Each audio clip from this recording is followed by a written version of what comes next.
Chers téléspectateurs de la télévision d'État Santé, nous vous saluons au nom du Seigneur Jésus-Christ. C'est encore pour nous une grande joie d'être avec vous ce soir pour faire passer le message de Dieu à tous les hommes. Nous croyons que vous portez bien et nous croyons que Dieu est en train de vous faire du bien au travers de ces enseignements. Prions s'il vous plaît. Père Saint, nous voulons te dire encore merci pour ce soir. Pour nous, c'est un grand privilège de parler à ton peuple. Prions que ta parole soit esprit et vie et qu'elle rapproche davantage les hommes de toi. Merci pour cette grâce. Au nom de Jésus-Christ. Amen. Alors, j'ai un message pour vous. Le thème est intitulé « Dieu appelle l'homme ». Dieu appelle l'homme. Dans Genèse chapitre 3, le verset 9. Genèse chapitre 3, le verset 9. Mais l'Éternel Dieu appela l'homme et lui dit, où es-tu? Le Seigneur Dieu appelle l'homme et lui demande, où es-tu? Depuis la chute de l'homme dans le jardin d'Éden, Dieu n'a pas cessé d'appeler les hommes. Il les appelle au salut.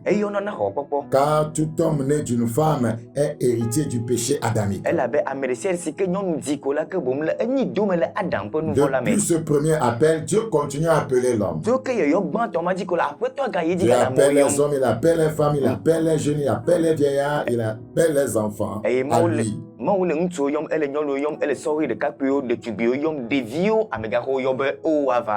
Job chapitre 25, Job chapitre 25, nous considérons le verset 4. Job chapitre 25, le verset 4. Job chapitre 25, le verset 4. Comment l'homme serait-il juste devant Dieu? Je vous le disais tantôt, depuis la chute de l'homme dans le jardin d'Éden, voyez, tout homme né d'une femme est héritier du péché adamique. Comment l'homme serait-il juste devant Dieu? Comment celui qui est né de la femme serait-il pur? Donc Dieu appelle les hommes à lui parce qu'il veut les purifier. Et il ne peut pas les purifier sans les sauver, les délivrer de leurs péchés. Dans Psaume 51, le verset 5. Psaume chapitre 51, le verset 5. Psaume chapitre 51, le verset 5. Voici, je suis né dans l'iniquité. Et ma mère m'a conçu dans le péché. Tout homme né d'une femme depuis la chute, voyez, d'Adam et Ève dans le jardin d'Éden, voyez, est pécheur.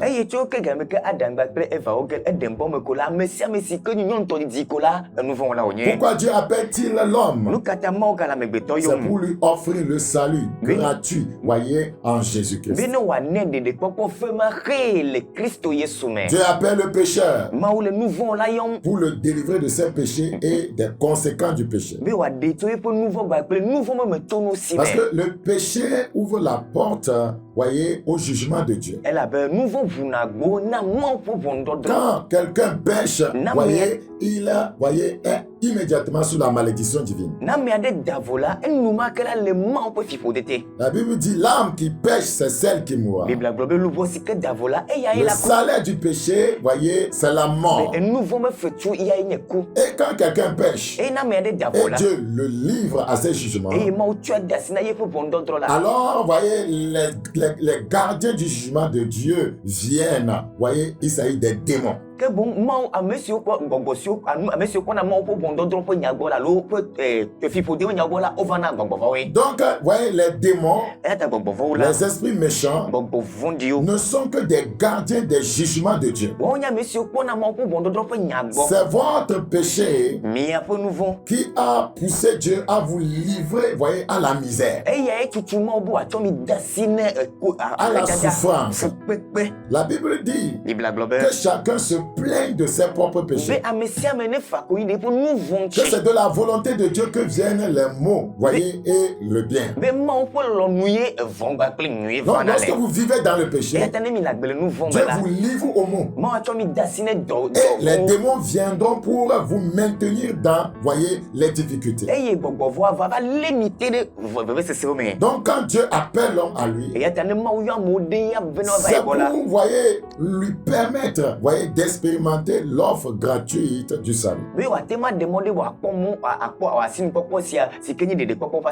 Donc, les conséquences, voyez, du péché sont multiples. Il s'agit de la malédiction divine, des jugements de Dieu. Vous trouverez là la misère, la souffrance, l'oppression satanique, etc.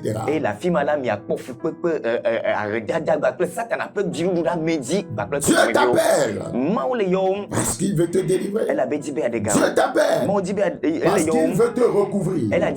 Parce qu'il t'a créé à son image. Le diable t'a volé et t'a éloigné de Dieu.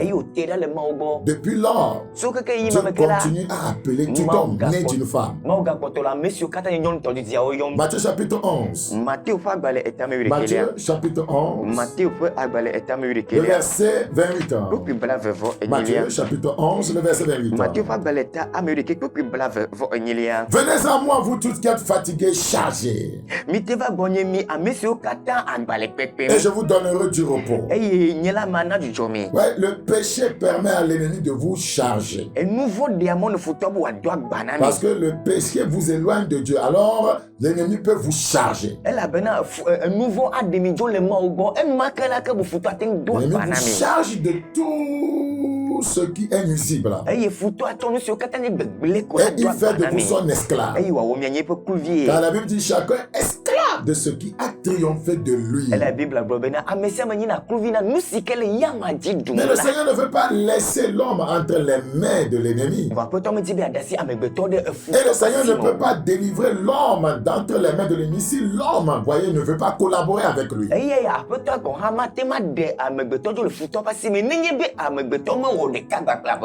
Quand Dieu appelle l'homme et l'homme répond à son appel, alors il peut entrer en partenariat avec Dieu pour sa délivrance du péché et de ses conséquences.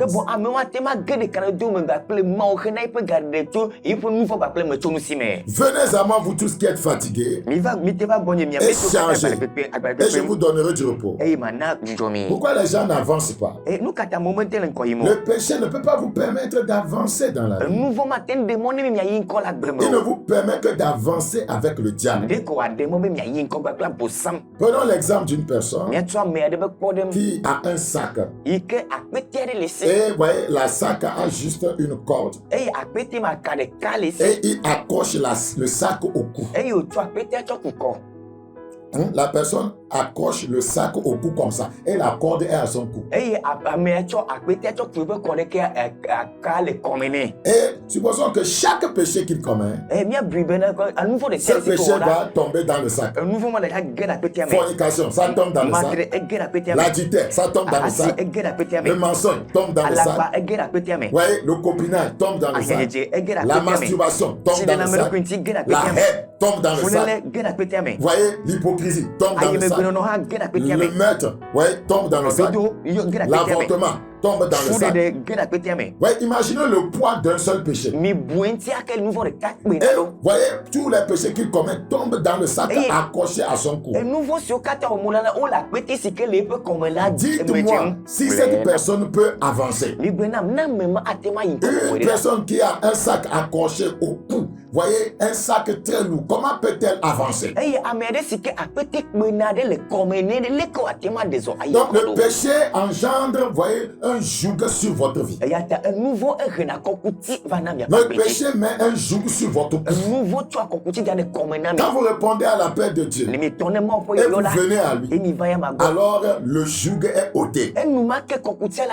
Alors le Seigneur vous donne un autre joug. Il dit au verset maintenant, prenez mon joug sur vous et recevez mes instructions, car je suis doux et humble de cœur et vous trouverez du repos pour vos âmes. Alléluia.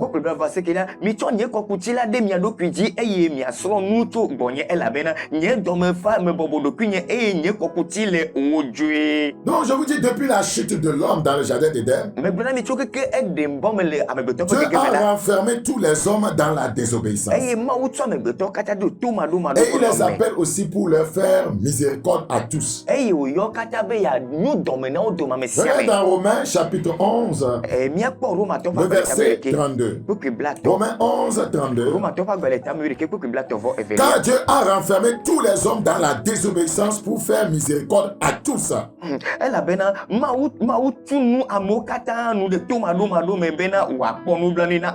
Donc Dieu appelle tous les hommes parce que tous ont péché, tous sont privés de la gloire de Dieu. Dieu appelle l'homme pour donner du repos à son âme.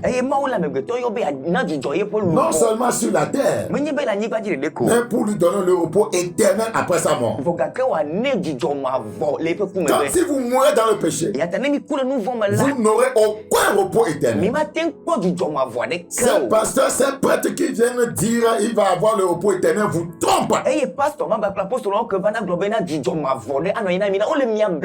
Vous vivez allègrement dans le péché. Vous prenez les femmes d'autrui, vous commettez des meurtres, vous escroquez des gens, vous agissez méchamment envers les gens. Et après votre mort, dans le péché, dans la méchanceté, on appelle un prêtre qui vient prier pour vous et dit que Dieu lui donne un repos éternel. Ou bien que Dieu l'envoie dans un purgatoire pour purger ses péchés et aller au ciel.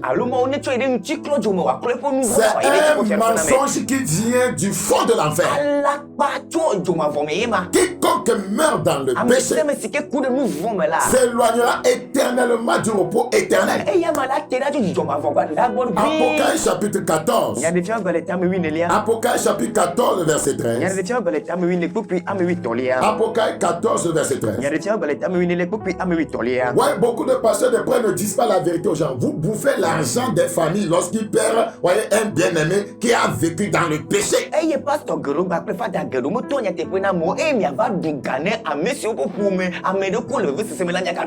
qui meurt dans le péché, qui meurt entre 3-4 femmes, il aura quel repos éternel? Je voudrais dire aux intellectuels, voyez, qu'on vous trompe. Je voudrais dire aux professeurs d'université qu'on vous trompe. Je voudrais dire aux sectaires qu'on vous trompe. Vivez dans des sectes. Vivez dans la méchanceté, dans la sorcellerie, dans l'escroquerie. Et vous mourrez. Et on organise, voyez, une cérémonie funèbre pour vous. Et on appelle un prêtre qui prie pour le repos de votre âme. Quel mensonge du diable! Il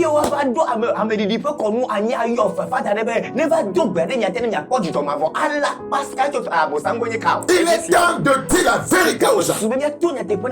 Aucun péché n'ira au ciel. C'est pourquoi Dieu appelle les hommes à lui. La Bible dit dans Apocalypse chapitre 14, 13. Et j'ai entendu, tu sais, une voix qui disait: écris, heureux dès à présent, heureux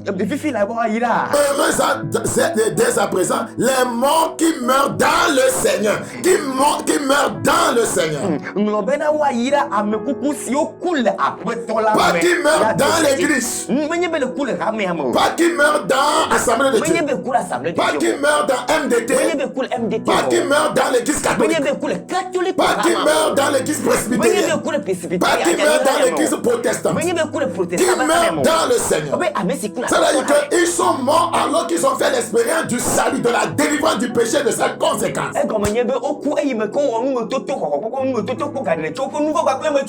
qui meurt dans la chorale. Pas qui meurt en tant que prêtre. prêtre, pas qui meurt en tant que pasteur, pas qui meurt en tant que prophète, qui meurt dans le Seigneur. Le Seigneur, c'est la vérité. Le Seigneur, c'est la justice. Le Seigneur, c'est la sainteté. Qui meurt dans ces choses, ils seront heureux. La Bible dit, oui, dit l'Esprit, afin qu'ils se reposent de leurs travaux quand leurs œuvres les suivent.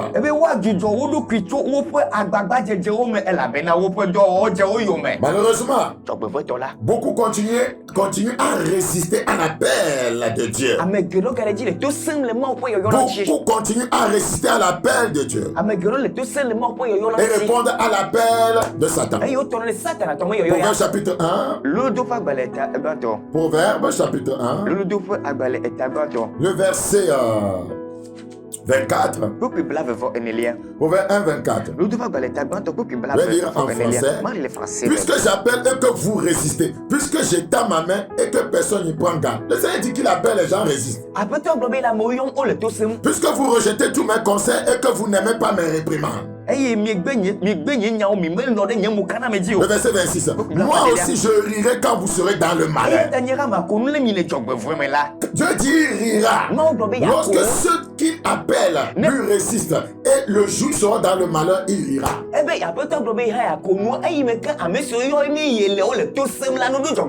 me moquerai quand la terreur vous saisira. Le Seigneur dit que la terreur saisira ceux qui résistent à son appel. Fornicateur, tu résistes à l'appel de Dieu. Adultère, tu résistes à l'appel de Dieu. Pasteur escroc, qui enseigne les fausses doctrines, tu résistes à l'appel de Dieu. Meurtrier, tu résistes à l'appel de Dieu. Dieu dit qu'un jour viendra, le malheur te saisira et il se moquera de toi. Et il dit ce jour-là, le verset 28, alors ils m'appelleront, je ne répondrai pas. Ils me chercheront, ils ne me trouveront pas. Cherchez l'Éternel tandis qu'il est prêt. Que le méchant abandonne sa voie. Qu'il retourne à l'Éternel, qui aura pitié de lui. C'est aujourd'hui le jour du salut. La Bible dit dans Hébreux 3:7, selon que dit le Saint-Esprit, aujourd'hui si vous entendez sa voix, n'endurcissez pas son cœur. Dieu appelle au travers des prédications. Il y a des passions sur les médias, à la radio, sur les réseaux sociaux, dans les marchés. Dieu appelle les hommes au travers d'eux. Même beaucoup se moquent d'eux, se moquent des pasteurs comme si c'était des mendiants. Nous avons ici été à l'école. Nous avons étudié. Nous avons des diplômes. Nous pouvons travailler dans les banques. Nous pouvons travailler dans de grandes sociétés. Mais nous avons accepté la paix de Dieu. Parce que, voyez, le plus grand business de Dieu sur la terre, c'est d'appeler les hommes au salut. Et il faut que des gens le fassent. Ne sont pas des mendiants.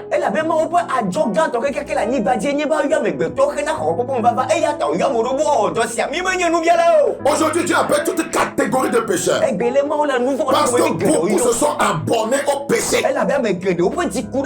Beaucoup se sont abonnés au péché. Beaucoup sont abonnés à la méchanceté. Voyez, quand nous retournons dans Genèse 3:9, Dieu appela l'homme et dit, où es-tu? Dans ce contexte, Adam et Ève étaient une fois dans la présence de Dieu. Ils vivaient dans la sainteté. Mais ont corrompu leur voix. Et se sont éloignés de sa face. Quand vous lisez Ésaïe 26:13, d'autres maîtres que toi, voyez, ont dominé sur nous. Ésaïe 26:13, d'autres maîtres que toi ont dominé sur nous. Donc, lorsque Adam et Ève ont péché, un autre maître a dominé sur nous. Et voyez, Dieu est venu les chercher. Ouais, Dieu qui est omniprésent demande à l'homme, où es-tu? Vous voyez la gravité de la chute et de la perte de l'homme. Dieu qui est omniprésent demande à l'homme, où es-tu? Donc ici Dieu fait aussi appel non seulement aux pécheurs mais à l'église. Adam et Ève représentent la première église. Il n'appelle pas seulement les pécheurs. appelle l'église rétrograde. Il appelle l'église qui s'est éloignée de lui. Il appelle les chrétiens qui, une fois, ont vécu dans la sainteté, aujourd'hui nagent dans la souillure et se sont abonnés à l'immoralité. Où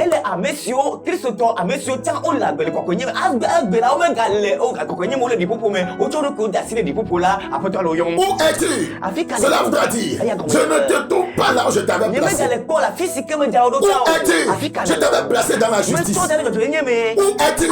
Je t'avais placé dans la vérité. Où es-tu? Je t'avais placé dans l'amour du prochain. Où es-tu? Je t'avais placé dans la sainteté. Je ne te trouve pas, je ne te retrouve pas là où je t'avais placé.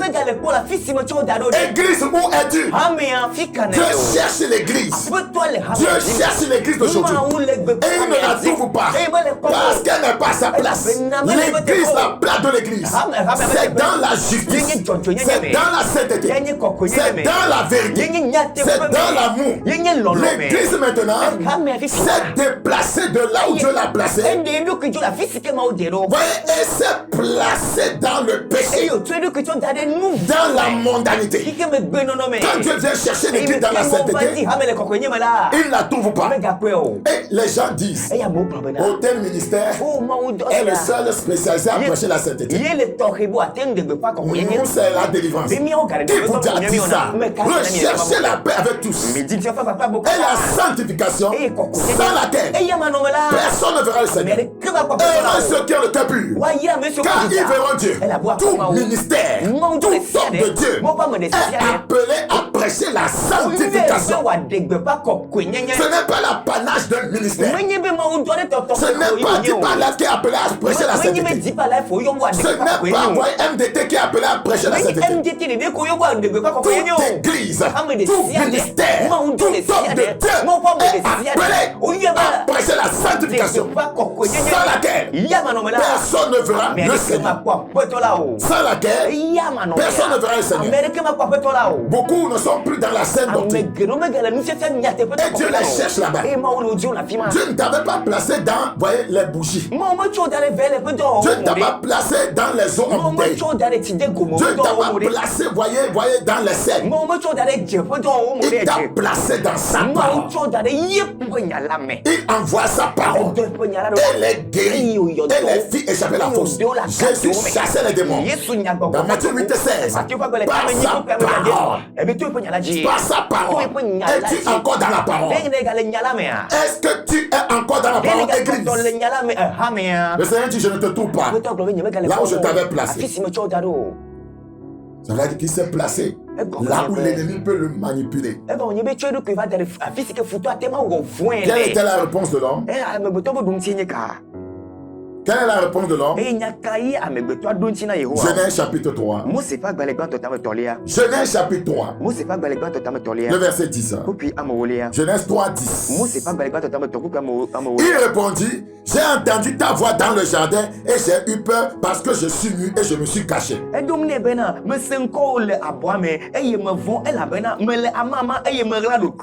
Qui t'a appris que tu es nu?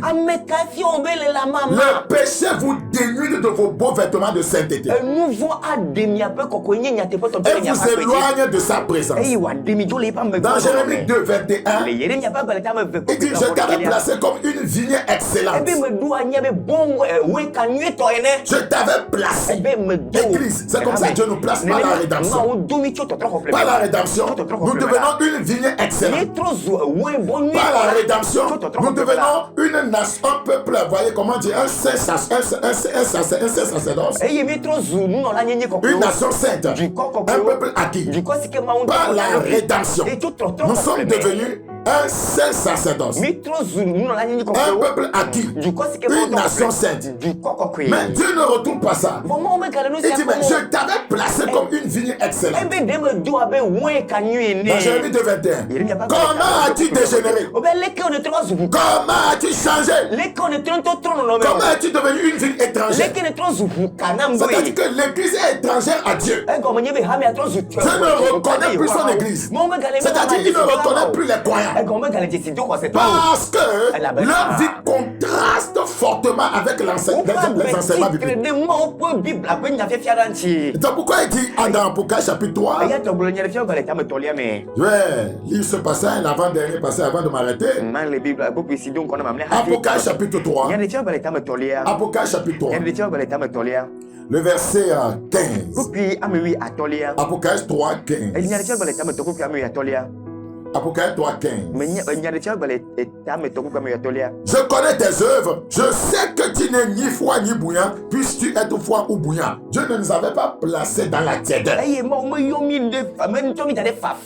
c'est parce que tu es tiède. Nous avons une église tiède aujourd'hui que Dieu ne reconnaît pas. Et dit comment as-tu dégénéré? C'est une église tiède qui ne porte que le vernis de la sainteté alors qu'il n'y a aucune sainteté. Et que tu n'es ni froid ni bouillant, je te vomirai de ma bouche. Parce que tu dis je suis riche, je me suis enrichi et je n'ai besoin de rien, parce que tu ne sais pas que tu es malheureux, misérable, pauvre, aveugle et nu. Ce sont là les conséquences du péché. Malheureux, misérable, pauvre, aveugle et nu.